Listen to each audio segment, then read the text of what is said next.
전 세계에서 가장 위대한 해군 사령관은 영국의 넬슨이 아닙니다. 하버드 대학교 역사학과 강의실 한 동양인 교수가 자신감 넘치는 목소리로 말합니다. 학생들의 표정이 순간 굳어집니다. 그렇습니다. 진정으로 위대한 해군 사령관은 넬슨이 아닙니다. 서양에 넬슨이 있다면 우리에겐 이순신이 있습니다. 미국 최고 명문대학 하버드에서 한 한국계 교수가 학생들에게 충격적인 주장을 펼치고 있습니다. 서양 중심 역사관에 익숙한 학생들은 모두 놀라 입을 다물지 못하고 있는데요. 안녕하세요. 저는 하버드 대학교 역사학과 교수 이선우입니다. 저는 미국에서 태어나고 자랐지만 한국계 미국인으로 하버드에서 역사학 박사학위를 받고 현재는 모교에서 가르치고 있습니다. 하버드의 역사학과는 다양한 배경을 가진 학생들이 모여 있어요. 아시아계, 유럽계, 아프리카계, 남미 출신 등 정말 다양한 배경을 가진 학생들이 함께 공부하고 있죠. 하지만 우리 모두 역사를 향한 열정 하나로 단결되어 있습니다. 세계 역사를 바꾼 장군은 누구라고 생각하십니까?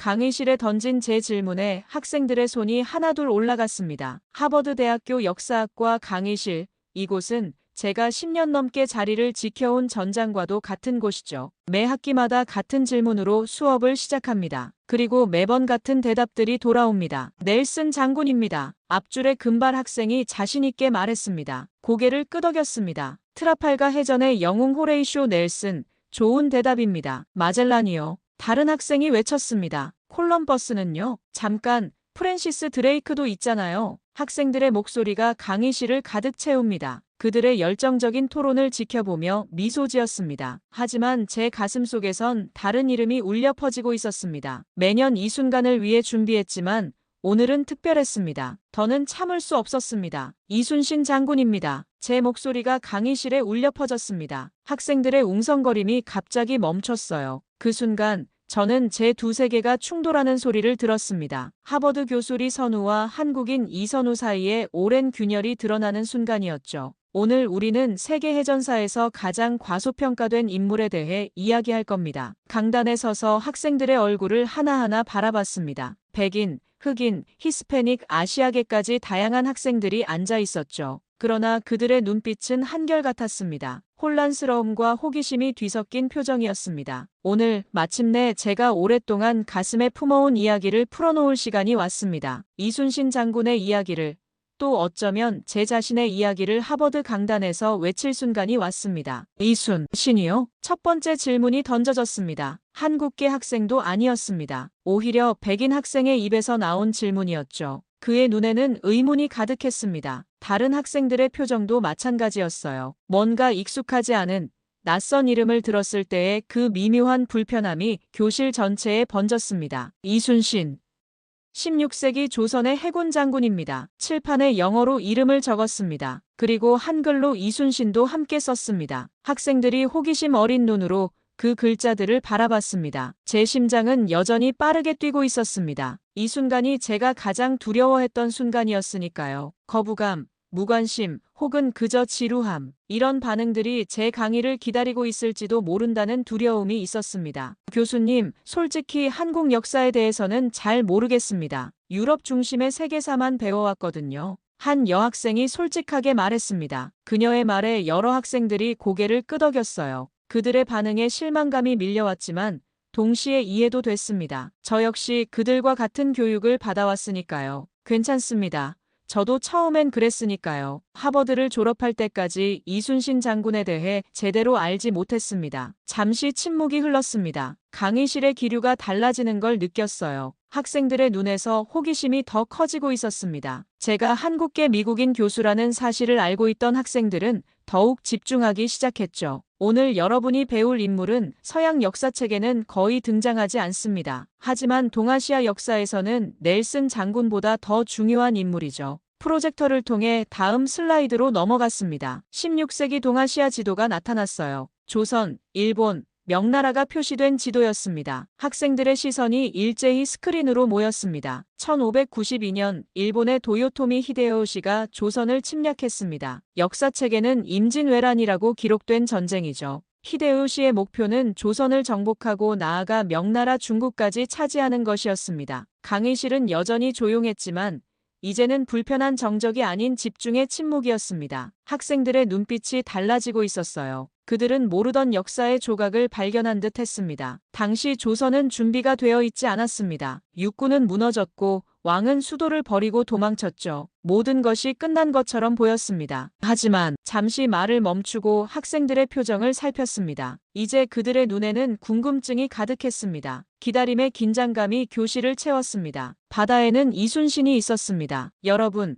13척의 배로 333척의 적함대를 상대한다고 상상해 보세요. 가능할 것 같습니까? 학생들의 얼굴에 의심의 표정이 역력했습니다. 누군가 피식 웃음을 터뜨렸습니다. 그들의 반응이 이해됐습니다. 저도 처음 이 이야기를 들었을 때 믿기 어려웠으니까요. 불가능하게 들리죠? 하지만 이순신 장군은 해냈습니다. 대형 스크린에 명량 해협이 지도를 띄웠습니다. 좁은 해협의 모습이 보였습니다. 빠른 조류와 소용돌이가 표시된 지도였죠. 1597년 이순신은 억울한 누명을 쓰고 투옥되었다가 풀려났습니다. 그가 없는 동안 조선 수군은 거의 전멸했죠. 남은 것은 단 12척의 배뿐이었습니다. 강의실이 점점 조용해졌습니다. 학생들의 눈빛이 달라지고 있었습니다. 역사책에서 보지 못한 이야기를 듣는 그들의 집중력이 느껴졌습니다. 이순신은 명량해협이라는 좁은 바다를 택했습니다. 이곳은 조류가 빠르고 소용돌이가 많은 위험한 곳이었지만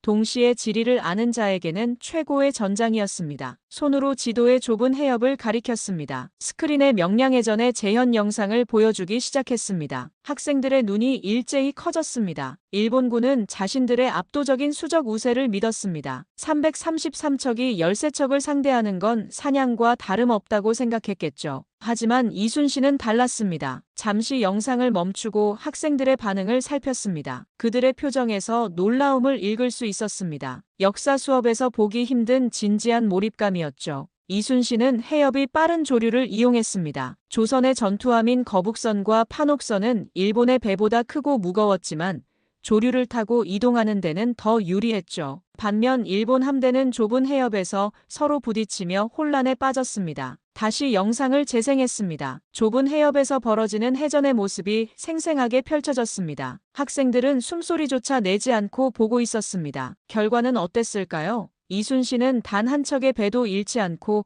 일본 함대 31척을 격침시켰습니다. 나머지 일본 함대는 도망쳤죠. 학생들 사이에서 작은 탄성이 흘러나왔습니다. 한 학생이 손을 들었습니다. 교수님, 정말 사실인가요? 영화나 드라마 같은데. 미소를 지었습니다. 완벽하게 기록된 역사적 사실입니다. 난중일기라는 이순신의 전쟁 일기와 여러 역사 기록에 상세히 남아있죠. 또 다른 학생이 질문했습니다. 왜 우리는 이런 이야기를 배우지 않았나요? 그 질문에 제 가슴이 아팠습니다. 바로 그 질문이 오늘의 강의를 준비한 이유였으니까요. 좋은 질문입니다. 우리가 세계사라고 배워온 것은 사실 서양 중심의 역사였기 때문이죠. 오늘 이 강의가 그 일부를 바로잡는 시간이 되길 바랍니다. 학생들의 눈빛이 달라졌습니다. 호기심과 열정이 가득 찬 눈빛이었죠. 이제 그들은 단순한 청중이 아니라 새로운 역사의 발견자가 되어가고 있었습니다. 이순신의 이야기는 여기서 끝나지 않습니다. 사실 이것은 시작에 불과했습니다. 강의실의 공기가 달라졌습니다. 학생들은 이제 단순한 호기심을 넘어 진지한 관심을 보이기 시작했습니다. 때가 왔다고 생각했습니다. 제 개인적인 이야기를 할 시간이었죠. 사실 여러분에게 고백할 것이 있습니다. 프로젝터를 끄고 강단 앞으로 걸어 나왔습니다. 책상에 기대어 서서 학생들의 눈을 마주 보았습니다. 저는 이순신을 오랫동안 외면해왔습니다. 강의실이 조용해졌습니다. 한국계 학생들의 눈이 크게 떠졌습니다. 예상치 못한 고백이었을 테니까요. 제 본명은 이선우입니다. 10살 때 미국으로 이민 왔죠. 그때부터 저는 리선우가 되었습니다. 미국에서 자라면서 점점 한국인으로서의 정체성을 숨기게 됐습니다. 목이 메었습니다. 오랫동안 말하지 않았던 이야기였습니다. 깊게 숨을 들이마시고 계속했습니다. 대학에 입학했을 때 저는 더 미국적인 분야를 선택하고 싶었습니다. 하지만 역사학에 빠져들었고 동양사를 전공하게 됐죠. 그런데도 이순신에 대해서는 연구하지 않았습니다. 미국 학계에서 먹히지 않는 이야기라고 생각했거든요. 창밖을 잠시 바라보았습니다. 하버드 캠퍼스의 가을 풍경이 아름다웠습니다. 다시 학생들을 향해 시선을 돌렸죠. 석사 논문을 쓸 때였습니다. 지도 교수가 물었습니다. 왜 한국 해군 영웅에 대해 연구하지 않느냐고요. 그때 저는 웃으며 대답했습니다. 그건 미국 학생들이 관심 없는 이야기입니다. 라고요. 한숨을 내쉬었습니다. 그 기억이 아직도 생생했습니다. 지도 교수는 말했습니다. 내가 관심 없는 이야기인 것 같구나 라고요. 그 말에 충격을 받았습니다. 그리고 저는 깨달았습니다. 제가 얼마나 스스로의 뿌리를 부끄러워하고 있었는지를요. 강의실은 완전히 조용했습니다. 학생들의 시선이 저에게 고정되어 있었습니다. 제 이야기에 공감하는 눈빛들이 보였습니다. 특히 소수민족 출신 학생들의 눈빛에서 그것을 읽을 수 있었죠. 그래서 저는 이순신에 대해 연구하기 시작했습니다. 처음에는 학문적 호기심에서였죠. 하지만 점점 더 깊이 빠져들게 됐습니다. 이순신의 이야기는 단순한 전쟁 영웅의 이야기가 아니었습니다. 잠시 말을 멈추고 책상에서 물을 한 모금 마셨습니다. 감정이 북받쳐 올라왔지만 억누르려 노력했습니다. 여러분, 저는 오늘 이순신을 통해 제 자신의 정체성과 마주하고 있습니다. 이것은 단순한 역사 강의가 아닙니다. 우리가 어떻게 역사를 바라보고 누구의 이야기를 가치 있게 여기는지에 대한 질문이기도 합니다. 학생들의 눈빛이 달라졌습니다. 그들은 이제 단순한 지식 전달이 아닌 한 인간의 진솔한 고백을 듣고 있다는 것을 알아챘습니다. 그리고 그것이 제가 원했던 바였습니다. 자, 이제 여러분에게 인간 이순신의 이야기를 들려드리겠습니다. 화려한 전투 장면 뒤에 숨겨진 한 인간의 고뇌와 투쟁에 대해서요. 이순신은 군인이기 전에 한 인간이었습니다. 프로젝터에 한 장의 사진을 띄웠습니다. 옛 한국 영화에서 재현한 이순신의 모습이었습니다. 갑옷을 벗은 평범한 중년 남성의 모습이었죠. 명량해전으로 가기 전 이순신은 억울한 누명을 쓰고 투옥되었습니다. 왕은 그를 믿지 않았고 정적들은 그를 제거하려 했죠. 고문을 당하면서도 그는 자신의 결백을 주장했습니다. 학생들의 표정이 긴장감으로 굳어졌습니다. 이제 그들은 단순한 전투 영웅이 아닌 고통받는 인간 이순신을 보기 시작했습니다. 감옥에서 풀려난 직후 이순신은 전장으로 달려갔습니다. 전설에 따르면 그는 속옷 하나만 입은 채로 출정했다고 합니다. 그만큼 상황이 급박했다는 뜻이죠. 학생들 사이에서 작은 웃음이 터져나왔습니다. 고맙게도 그들은 제 이야기에 완전히 몰입하고 있었습니다. 그런데 더 비극적인 일이 있었습니다. 이순신이 감옥에 있는 동안 그의 아들 이면이 전투에서 사망했습니다. 하지만 이순신은 개인적인 슬픔을 뒤로하고 나라를 구하는 임무에 충실했습니다. 강의실이 숙연해졌습니다. 학생들의 눈에서 연민을 읽을 수 있었습니다. 제 목소리가 살짝 떨렸지만 계속 이어갔습니다. 이순신의 난중일기에는 이런 구절이 있습니다. 이 몸이 죽고 죽어 100번 고쳐 죽어도 나라의 은혜를 갚기 어렵다. 그는 개인의 영광보다 나라와 백성을 위한 봉사를 선택한 사람이었습니다. 프로젝터의 난중일기의 한 페이지를 보여줬습니다. 한자로 쓰인 오래된 일기장이었죠. 학생들은 호기심 어린 눈으로 그것을 바라봤습니다. 이순신은 명량해전 직전 부하들에게 이렇게 말했다고 합니다. 죽고자 하면 살 것이요, 살고자 하면 죽을 것이다. 절망적인 상황에서도 그는 두려움을 넘어서는 용기를 가졌습니다. 강단을 천천히 걸으며 계속했습니다. 학생들의 눈빛을 하나하나 마주하며 이야기했습니다. 이순신은 마지막 전투인 노량해전에서 전사했습니다. 기록에 따르면 그는 죽어가면서도 전투가 한창이니 나의 죽음을 알리지 말라고 지시했다고 합니다. 그의 죽음이 알려지면 군사들의 사기가 떨어질 것을 염려했기 때문이죠. 잠시 숨을 고르고 감정을 추스렸습니다. 이 이야기를 할 때마다 가슴이 뭉클해졌습니다. 이순신의 일생은 연속된 시련의 연속이었습니다. 그는 어린 시절 무과 시험에 여러 번 실패했고 40대가 되어서야 겨우 벼슬길에 올랐습니다. 그리고 승승장구하던 중에도 2번이나 파면되고 투옥되었죠. 하지만 그는 결코 포기하지 않았습니다. 학생들의 얼굴에서 존경의 표정이 드러났습니다. 이제 그들은 이순신을 단순한 이름이 아닌 살아 숨쉬는 인물로 받아들이고 있었습니다. 이순신의 위대함은 단순히 전투에서 이겼다는 사실에 있지 않습니다. 그것은 끊임없는 역경 속에서도 자신의 신념과 책임감을 잃지 않았다는 점에 있습니다. 그가 남긴 유산은 단순한 승리의 기록이 아니라 인간의 의지와 헌신이 얼마나 위대한 결과를 가져올 수 있는지를 보여주는 증거입니다. 강의실은 깊은 침묵에 빠졌습니다. 학생들은 이제 이순신의 이야기에 완전히 몰입한 상태였습니다. 그들의 눈빛에서 감동과 경외심을 읽을 수 있었습니다. 이제 여러분은 왜 제가 이순신을 세계 역사를 바꾼 장군이라고 말했는지 이해하시겠죠? 하지만 학계는 달랐습니다. 창가로 걸어가 잠시 밖을 바라봤습니다. 하버드의 붉은 벽돌 건물들과 단풍이 물든 나무들이 보였습니다. 다시 학생들을 향해 돌아섰습니다. 제가 처음 이순신에 대한 논문을 제출했을 때 많은 학술지들이 거절했습니다. 지역적 관심사에 불과하다는 평가를 받았죠. 서양의 해군 장수들을 다룬 논문은 쉽게 출판되는데 이순신은 지역적 관심사라니요. 쓴 웃음이 나왔습니다. 그 기억은 아직도 날카롭게 남아 있었습니다. 한 편집자는 저에게 이렇게 말했습니다. 아시아 국가들은 자국의 영웅을 과장하는 경향이 있죠. 마치 넬슨 장군이나 나폴레옹에 대한 연구는 객관적이고 이순신에 대한 연구는 과장된 민족주의인 것처럼요. 책상으로 돌아와 물을 한 모금 마셨습니다. 학생들은 숨소리조차 내지 않고 경청하고 있었습니다. 처음에는 좌절했습니다. 제 연구가 인정받지 못하는 것 같았죠. 하지만 점점 깨달았습니다. 이것은 단순히 제 논문의 문제가 아니라 서구 중심적 역사인식의 문제였습니다. 강단을 천천히 걸으며 이야기를 이어갔습니다. 발걸음 소리만이 조용한 강의실에 울려 퍼졌습니다. 그래서 저는 전략을 바꿨습니다. 이순신을 서양의 해군 영웅들과 비교하기 시작했습니다. 넬슨과 이순신의 전술을 비교 분석했죠. 그들의 리더십 스타일,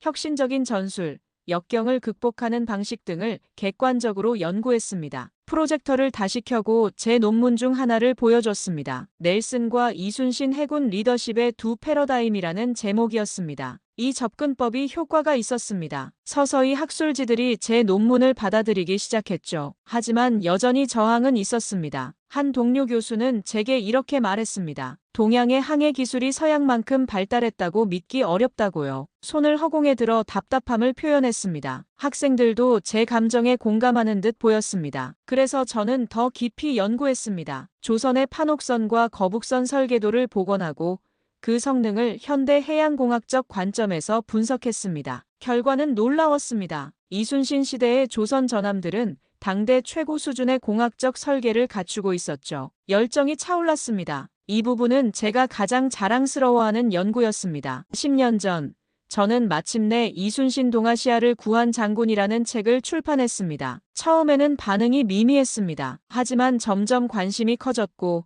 지금은 여러 대학에서 교재로 사용되고 있죠. 책상으로 돌아가 오래된 책 한 권을 들어보였습니다. 제 첫 번째 저서였습니다. 가장 힘들었던 순간은 한 학회에서였습니다. 발표를 마친 후 한원로 교수가 이렇게 말했습니다. 아시아 역사학자들은 객관성보다 민족적 자부심에 치우치는 경향이 있습니다. 그때 제 안에서 무언가가 끌어올랐습니다. 깊게 숨을 들이마셨습니다. 그 기억은 아직도 생생했습니다. 저는 이렇게 대답했습니다. 교수님, 혹시 넬슨에 대한 영국 학자들의 연구도 같은 기준으로 평가하십니까? 아니면 그것은 객관적 학문으로 인정해 주시나요? 강의장이 조용해졌습니다. 제 목소리가 약간 떨렸습니다. 아직도 그 순간을 떠올리면 가슴이 뜨거워졌습니다. 역사학은 결코 중립적이지 않습니다. 우리는 모두 자신의 관점과 배경을 가지고 역사를 바라봅니다. 중요한 것은 그 사실을 인정하고 다양한 관점을 존중하는 것입니다. 학생들의 표정이 진지해졌습니다. 이제 그들은 단순한 역사적 사실이 아닌 역사인식의 정치학에 대해 생각하기 시작한 것 같았습니다. 20년간의 싸움 끝에 저는 이제 하버드에서 당당히 이순신을 가르칩니다. 그리고 오늘 여러분과 함께 이 여정을 나누고 있네요. 잠시 말을 멈추고 학생들의 얼굴을 하나하나 바라봤습니다. 그들의 눈빛에서 새로운 이해와 존중을 읽을 수 있었습니다. 여러분, 역사는 승자의 기록만이 아닙니다. 우리가 듣지 못했던 목소리들, 지워졌던 이야기들을 발굴하는 것이 역사학자의 사명입니다. 강의 시간이 거의 끝나가고 있었습니다. 창문으로 비치는 오후의 햇살이 강의실 바닥에 긴 그림자를 드리우고 있었습니다. 학생들의 눈빛은 여전히 호기심과 관심으로 빛나고 있었습니다. 제 목소리는 감정이 실린 채 강의실 구석구석까지 울려 퍼졌습니다. 오늘 저는 여러분에게 단순히 이순신이라는 인물을 소개하는 것이 아닙니다. 더 중요한 메시지가 있습니다. 강단 중앙으로 걸어나가면서 가슴이 뛰는 것을 느꼈습니다. 이제 프로젝터를 끄고 학생들과 직접 눈을 마주치며 이야기하고 싶었습니다. 마침내 제가 이 모든 강의를 준비한 진짜 이유를 말할 순간이 왔습니다. 역사는 서양만의 것이 아닙니다. 제 목소리가 강의실 전체에 울려 퍼졌습니다. 학생들의 표정이 일제히 진지해졌습니다. 앞줄에 앉은 라티나 학생 마리아의 눈이 커졌고 아시아계 학생들의 어깨가 살짝 펴지는 것을 느꼈습니다. 우리가 세계사라고 배워온 것들은 사실 유럽과 북미 중심의 역사였습니다. 마치 다른 대륙의 역사는 부록처럼 취급되었죠. 아시아, 아프리카, 라틴 아메리카의 역사는 지역사로 분류되었고요. 창가로 걸어가 하버드 야드의 붉은 벽돌 건물들을 잠시 바라봤습니다. 몇 세기에 걸친 역사가 이곳에 켜켜이 쌓여 있었습니다. 제 목소리는 차분했지만 내면에서는 열정이 끓어올랐습니다. 이순신 장군은 넬슨 장군만큼 중요한 역사적 인물입니다. 조선과 명나라의 역사는 영국과 프랑스의 역사만큼 세계사에서 중요한 위치를 차지합니다. 그런데 왜 우리는 한쪽만 배워왔을까요? 학생들 사이에서 작은 웅성거림이 일었습니다. 데이비드라는 학생이 고개를 끄덕이며 필기를 하고 있었고 소피아는 친구에게 작게 속삭였습니다. 그들의 눈빛에서 질문과 깨달음이 교차하고 있었습니다. 역사 교육의 불균형은 단순한 학문적 문제가 아닙니다. 이것은 우리가 세계를 바라보는 방식, 다른 문화와 문명을 이해하는 방식에 깊은 영향을 미칩니다. 책상으로 돌아와 물 한 모금을 마셨습니다. 제 어머니가 항상 말씀하시던 것이 생각났습니다. 어머니는 제게 항상 말씀하셨어요. 역사는 우리의 뿌리를 알려주는 나침반이다. 그런데 그 나침반이 한쪽으로만 기울어져 있다면 우리는 온전한 방향을 찾을 수 있을까요? 학생들의 얼굴에 깊은 생각의 그림자가 드리워졌습니다. 특히 다양한 문화적 배경을 가진 학생들의 눈빛이 더욱 진지해졌습니다. 제가 하버드에 부임했을 때 동양사 강의는 선택 과목에 불과했습니다. 마치 서양사가 필수이고 동양사는 교양인 것처럼요. 저는 그것을 바꾸고 싶었습니다. 10년 전 하버드에 처음 왔을 때의 기억이 떠올랐습니다. 새로운 교수로서 제가 얼마나 열정적이었는지, 그리고 얼마나 많은 벽에 부딪혔는지를요. 학과장이었던 윌리엄스 교수가 전통을 존중해야 한다며 제 제안을 거절했던 날의 실망감이 아직도 생생했습니다. 10년의 노력 끝에 지금은 통합세계사 커리큘럼이 마련되었습니다. 서양과 동양의 역사를 균형 있게 다루는 교육과정이죠. 물론 아직 갈 길이 멉니다. 하지만 변화는 시작되었습니다. 학생들의 표정에서 존경의 빛이 느껴졌습니다. 특히 아슬란이라는 중동 출신 학생의 눈에서 감사의 빛이 역력했습니다. 제 투쟁이 헛되지 않았음을 느꼈습니다. 여러분, 역사를 공부한다는 것은 단순히 과거의 사실을 암기하는 것이 아닙니다. 그것은 인류의 다양한 경험과 지혜를 이해하는 과정입니다. 서로 다른 문명과 문화가 어떻게 발전해 왔는지, 어떻게 서로 영향을 주고받았는지를 배우는 것이죠. 강의실을 천천히 걸으며 이야기를 이어갔습니다. 학생들의 시선이 저를 따라 움직였습니다. 오늘 여러분이 이순신에 대해 배운 것처럼 우리는 더 많은 이야기들을 발굴하고 공유해야 합니다. 그것이 진정한 세계사를 이해하는 길입니다. 학생들의 눈빛이 달라졌습니다. 이제 그들은 단순한 수강생이 아니라 새로운 역사인식의 동반자가 된 것 같았습니다. 저는 여러분에게 묻고 싶습니다. 여러분이 생각하는 역사의 경계는 어디까지인가요? 배움의 경계는 어디까지인가요? 그리고 그 경계를 누가 정했나요? 강의실은 깊은 침묵에 빠졌습니다. 학생들은 각자의 생각에 잠겨 있었습니다. 종소리가 울리기 직전 제이슨이라는 학생이 손을 들었습니다. 교수님, 정말 감사합니다. 미소를 지으며 고개를 끄덕였습니다. 역사는 살아있습니다. 그리고 우리 모두의 것입니다.